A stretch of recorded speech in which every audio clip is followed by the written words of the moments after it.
Hello, Cancer, Sun, Moon, Rising, and Venus signs. Kamusta kayo? Sana po nasa mabuti kayong kalagayan. Welcome back po sa Star Tarot.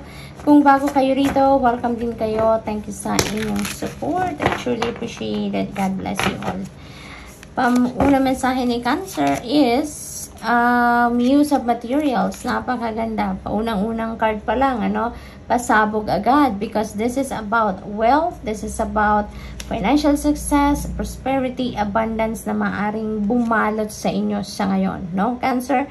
Maaring may mga financial blessings, financial opportunities na padating, at ang maganda pa rito, yung mga opportunities na yan, hindi yan pipitsugin, hindi putyo-putyo kumbaga, but that could be big time, malakihan siguro dyan ang bigayan, ang offer, kung sa trabaho man yan, magandang opportunity, kumbaga, ito, para sa iyo, At saka, maaring ang iba sa inyo dito could be promoted, to a leadership role, maaring malagay na kayo sa isang dito, managerial position sa inyong trabaho. Kaya, syempre, mas malaki ang posisyon, mas mataas ang posisyon sa trabaho, mas malaki ang kita, diba? Kaya, there will be more financial gain na parating sa inyo dito, Cancer. So, good luck po.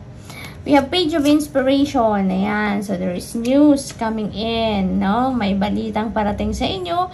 At ang maganda rin dito is itong balitang could be related to money, career, and finances. Maaring opportunity yan, May bagong offer ng trabaho, may bagong offer ng career, may bagong offer sa business, kaya ang swerte din ninyo dito, There is abundance talaga akong napipick up dito pagdating sa kaperahan, Cancer, kaya siguro ang mga balitang ito is related to that opportunity, nahatid din ng Muse of Materials energy, na related sa trabaho, karera, negosyo. So, good luck po. Six of Materials. Wow! So, this is generosity energy, Ang iba sa inyo dito, Cancer, siguro nangangailangan ng tulong, nangangailangan ng pera, Maring ganun for some reason. Siguro, meron kayong financial obligation na kailangang punuan, may kailangan kayong pagkagastusan sa ngayon, and you are in need of help, pagdating sa pera. But, you know what? Don't worry. Because, kung anong kailangan ninyo sa ngayon, whether that is kaperahan, whether that is opinion, advice, you are getting it, Cancer, yun ang sinasabi ng Six of Materials. Your needs will be met. Kaya kung anong kailangan ninyo, dadating at dadating yan, in any way, maaaring hindi nyo lang ma-figure out ngayon kung saan manggagaling ang pera, but definitely, merong parating na pera. Maaaring manggagaling yan sa sweldo ninyo, maaaring parating na sweldo ninyo, maaaring yan ay magiging bonus, komisyon, maaaring merong magbibigay sa inyo, may magpapahiram ng pera, may magbibigay ng bonus, may magre-regalo ng pera, It could be from different areas, But definitely, you are getting what you need, So, let's see kung ano pa. So, we have 10 of Emotions. Napakaganda naman ito, This is family, happiness. Masayang pamilya. This is domestic bliss. Kung, yung parang dito kung yung needs ninyo and wants, ay nandyan.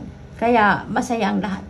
May contentment, may satisfaction, maganda ang samahan, may harmony, may love, between each other. Kaya isang masayang pamilya ang meron kayo, Cancer, or magkakaroon kayo, maaring you're working on it, or maaring ang iba sa inyo nandyan na, ini-experience nyo na, ini-enjoy nyo na, so napakaganda. So tignan natin kung ano po ang inyong final message, Cancer, final message ni Cancer. When wonder closes, God opens another, leading to a better, brighter future. Ayan, napakagandang inspirational message yan para sa inyo. So, Cancer, that's all I have for you for today. Thank you for watching. Love and light. Namaste. Hello, Scorpio, Sun, Moon, Rising, and Venus signs. Kamusta kayo? Sana ba'y nasa mabuti kayong kalagayan? Welcome back po sa Star Tarot. Kung bago kayo dito, welcome din kayo. Thank you sa inyong support. I truly appreciate it. God bless you all po. Tignan natin ang mga messages ninyo for today. Scorpio. We have page of inspiration. Napakaganda kasi may mga nakakakilig no, na balitang parating sa inyo. No, maaring ano to, maaring gigisingin kayo ng balitang ito. Kumbaga, no, gigisingin ang inyong passion, gigisingin ang inyong mga natutulog na damdamin, mga ganon. Kasi parang ano to, maaring balita ito related sa opportunity, no? Maaring opportunity na ma-express ninyo ang inyong sarili, ma-express ninyo ang inyong passion, ma-express ninyo kung ano talaga yung gusto ninyong gawin, no? Parang ganon ang ganap dito for some of you, Scorpio. Kaya this will ignite your passion, no? Maaring pagdating ng balitang ito, as in talagang mapapatayo kayo sa inyong ikinakaupuan, no? At aanuhin ninyo to, you're going to look into it right away. Kasi parang mai-excite kayo sa balitang ito. So, we have 3 of inspiration. Ayan. So, this is your lucky time. No? This is your lucky day. Scorpio, this is good fortune energy. No? Napakaganda nito. Kung meron kayo mga sisimulan trabaho, sisimulan proyekto, may mga pagpaplanong gagawin kayo, or any thing, no? Na gusto ninyong simulan, ngayon is the best time to do so, no? Kung handa naman na kayo, now is the best time to do so because yung swerte ay nasa inyong horizon sa ngayon. Okay, this is really, really beautiful. You can expect success dito sa kung ano man ang inyong gagawin, no? Scorpio, maaaring yung iba sa inyo dito is waiting for something, no? Maybe you are waiting for papeles, waiting for travel documents, waiting for you to travel. No, maaaring ganon kasi this is also travel energy. So, yun ang mga napipick up ko dito for some of you, Scorpio. So, let's see what else. We have 9 of inspiration. Ayan. So, don't give up. No, don't give up, Scorpio. Kung may mga siguro kayo dito may mga endeavor na ginagawa, maybe malayo na din ang narating ninyo dito, no? Siguro malayo na din yung nilakbay ninyo sa endeavor na to or sa kung anumang bagay ito, no? Huwag kayong sumuko kasi maaring napagod na kayo, maaring bored na kayo, maaring nagsasawa na kayo sa inyong ginagawa kasi siguro, alam mo yun, parang haba na nilakbay mo pero maaring hanggang ngayon wala ka pa rin nakikitang or naaaninag man lang na magiging resulta ng inyong ginagawa. Kaya siguro, may mga ano dito, may mga pagkasawa na, pagkapagod na, yung mga gano'n, no? But, since sabi ng 9 of inspiration dito, don't give up. No? Sayang naman ng in-effort na ninyo. Sayang naman ng oras, pera, panahon na ginastos ninyo sa bagay na ito. Kaya, now is not the time to give up. No, parang hindi 'yun ang solusyon sa kinalalagyan ninyong sitwasyon sa ngayon, no? Instead of giving up, kung pagod na kayo, step back a little from that at magmuni-muni kayo, magpahinga, mag-recharge, mag-refill muna kayo ng inyong cup, magpahinga kayo and then get back to it. No? Kasi when you get back to it, after rejuvenation, after resting, after recuperation, mas marami na naman kayong baong energy, mas marami na naman kayong baong inspiration, motivation, yung ganon. Kaya, sometimes, no, we just need to take a break. No? But, that doesn't mean na iiwanan mo na, tatalikuran mo na kung ano man yan. No? And, get back to it. Okay? Scorpio, wag kayong sumuko. Okay? So, what else for Scorpio? We have the Emperor energy. Ayan. So, Scorpio, this is really beautiful then, you know? Kasi parang ang focus ninyo dito is to lay a solid foundation on some areas of life, no? Maaring ang iniisip ninyo dito, no, is pag-lay ng solid foundation sa mga major areas like money, career, finances, relationships, family, yung ganon. So, maaring yun ang hinihintay ninyo sa ngayon. Inihintay ninyo ang tamang pagkakataon, no? Or mga opportunities para magawa ninyo yan. no? And you never know, maaari yung inspirasyon na to sa inyo, yung opportunity na parating na to, ito yung magbo-boost sa inyo, ito yung magpo-push sa inyo para magawa ninyo kung ano man yung gusto ninyong solido at strong na pundasyon para sa mga areas na nabanggit ko kanina, no, Scorpio? So parang in alignment, no, ang mga energies ninyo dito parang in alignment dito sa kung ano man yung pagpaplano ninyong paglay ng solid foundation dito sa inyong kaperahan, trabaho, karera, relationship, yung mga ganon, no? Kaya wag kayong sumuko, no? Maaring you've been waiting for so long already for those opportunities na magawa ninyo ang bagay na yan. Kaya maaring yun din, no, ang gusto nyo ng sukuan, ang paghihintay. But don't give up. Now is not the time to give up, no? And giving up is not an option dito, Scorpio, no? So just keep persevering, no? At saka umasa lang kayo when you hope for the best possible outcome, no? When you hope for the best, ay nako, makakaasa kayo, Scorpio, na dadating at dadating yan. Maa-attract ninyo towards you kung ano man ang magandang bagay or sitwasyon na minimithi ninyo. Kaya wag kayong sumuko. Wag ninyong sukuan ang kahit anuman, no? So, Scorpio, tignan natin kung ano ang inyong final message. Peace comes from within. May you find the peace within your own patient heart. Yan. So, that's all I have for you for today. Thank you for watching. Love and light. Namaste. Hello Pisces, Sun, Moon, Rising, and Venus signs. Kamusta kayo? Sana po nasa mabuti kayong kalagayan. Welcome back po sa Star Tarot. Kung bago kayo rito, welcome din kayo. Thank you sa inyong support. I truly appreciate it. God bless you all. Una mensahe ni Pisces ay 5 of Materials. Ayan. So Pisces, maaaring iba sa inyo dito may pinagdadaan ng financial hiccups, no? Maaaring may mga financial constraints, maaaring ganon. Or maaaring kung sa relationship din ito, no? Because that could also resonate with relationship. Maaaring feeling ninyo siguro you are by yourself, no?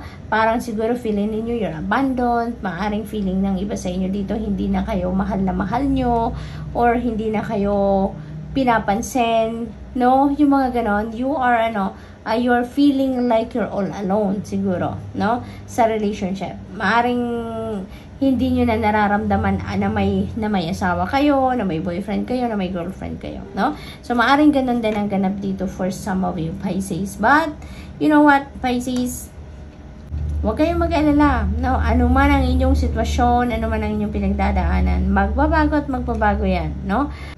May mga kailangan lang kayong gawin dito, no, para mabago ang inyong sitwasyon, at yun ang dapat na pinag-iisipan ninyo. Instead of dwelling on the problem itself, no, mas lalo lang kayo kasi mai-stuck dyan. Kaya instead of doing so, ang isipin na lang ninyo kung ano ang magagawa ninyo para mabago ang inyong sitwasyon for the better, no? Instead na isipin kung ano ang inyong sitwasyon sa ngayon, mas lalo pang magmamagnify yan, mas lalo pang marami kayong maiisip, no, na negatibo. Kaya alam nyo na kung ano ang inyong sitwasyon ngayon, na-figure out nyo na kung ano ang nangyayari sa inyo. Kaya mas magandang isipin mo na ngayon kung ano yung magagawa mo para makaalis ka sa sitwasyon na yan, no? So doon tayo sa kung ano ang positibo, kung ano ang posibleng magagawa natin para mag-improve ang inyong sitwasyon, no, Pisces? So, what else? We have 3 of Inspiration. Yan, ang swerte ninyo sa ngayon, no?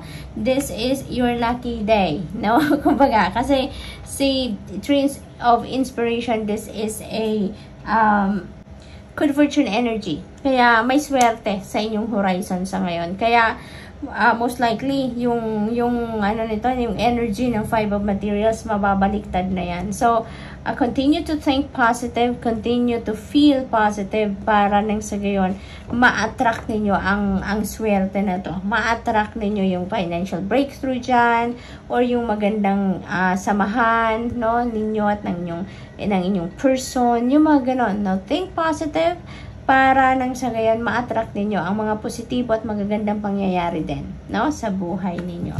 Maybe ang iba sa inyo dito magta-travel din, Pisces, no? Siguro may mga travel plans kayo, or maaring you are already embarking on a travel sa ngayon at naghihintay na lang kayo. Maaring naghihintay na kayo ng flight ninyo, maaring naghihintay na kayo ng ship ninyo, no? Or ng kahit ano pa man mode of transformation, transpo na gagamitin niyo sa ngayon, maaring naghihintay na kayo, maaring ganon. Or maybe you're waiting for travel documents na dumating, resulta ng mga test, mga ganon. No, it could be anything dito, Pisces, but definitely yung iba sa inyo, you're looking forward to something, no?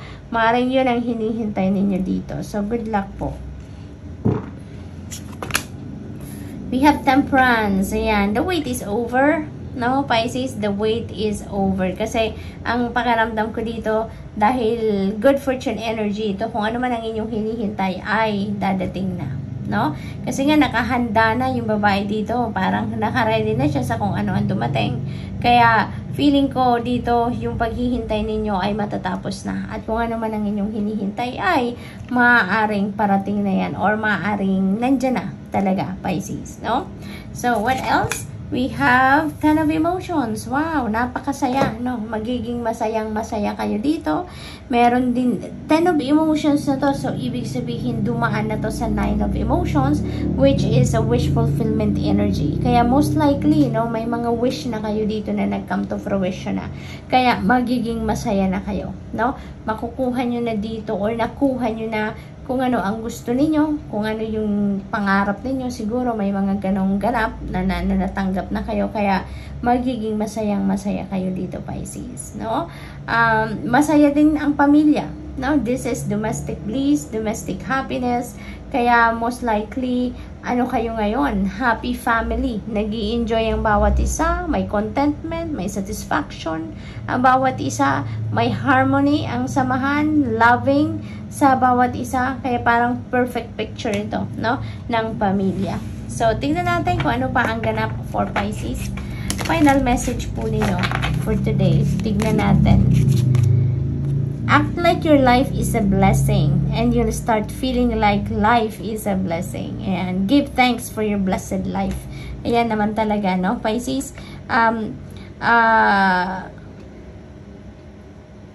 Everyday naman talaga dapat lagi tayong nagpapasalamat, no? Pagising pa lang natin sa umaga, pagdilat pa lang natin ng mata, before we think about anything else, before we do anything else, dapat talaga nagpapasalamat muna tayo, no?